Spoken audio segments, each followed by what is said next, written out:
देश के गृह मंत्री के आगमन से कुछ घंटे पहले एक पत्रकार पर फुटलेगर ने किया जानलेवा हमला। वडनगर में मारोवाज न्यूज के संपादक शैलेश परमार पर जानलेवा हमला। फुटलेगर ने शैलेश परमार को डंडों से पीटा, जिससे उसके सिर पर भी चोट आई। वडनगर में सड़क पर वीडियो बनाते वक्त शैलेश परमार पर हमला हुआ। शैलेश परमार को अस्पताल में भर्ती कराया गया। शैलेश परमार के गले में पहनी सोने की चैन भी लूट ली गई। हमलावर गंभीर अपराधों में शामिल माना जाता है। पत्रकार पर हमले के बाद वडनगर के पत्रकार अस्पताल पहुंचे। शैलेश परमार के पास पत्रकार एकता परिषद के प्रदेश मंत्री का दायित्व है। यह पत्रकारिता जगत को कलंकित करने वाली घटना बन गई। जिले के सभी पत्रकारों से संघर्ष के लिए तैयार रहने की अपील। पुलिस से अवैध हमलावर की तत्काल गिरफ्तारी की मांग। हमलावर के खिलाफ सख्त कार्रवाई की जाए, ऐसी मांग।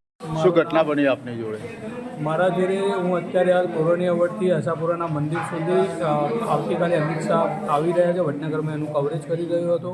તે સમય દરમિયાન તોરણીયા વડે વિદેશી દારૂનો વેપાર કરતો ભરતજી ગેમરજી ઠાકોર અને એનો સાથી મિત્ર બંને જણા મારા પાછળ આવ્યા અને આશાપુરા મંદિરની જ્યાં ખુલ્લો રસ્તો છે ત્યાં ઊભો હતો તે જગ્યાએ આવી દંડાથી મને માર મારવામાં આવ્યો છે અને આ બહુ ખૂંખાર આતંકવાદી જેવા વ્યક્તિઓ છે। મારી સોનાની ચેન પણ એમને લૂંટી લીધી છે, મારી વીંટી પણ તેમને ઝૂંટી લીધી છે, મારો મોબાઈલ લીધો હતો પણ અમુક માણસોએ એના જોડેથી મોબાઈલ પરત અપાવડાયો। 307 અને 202 પણ આ આરોપી છે અને સતત આ દેશી દારૂ અને વિદેશી દારૂનો વેપાર કરે છે।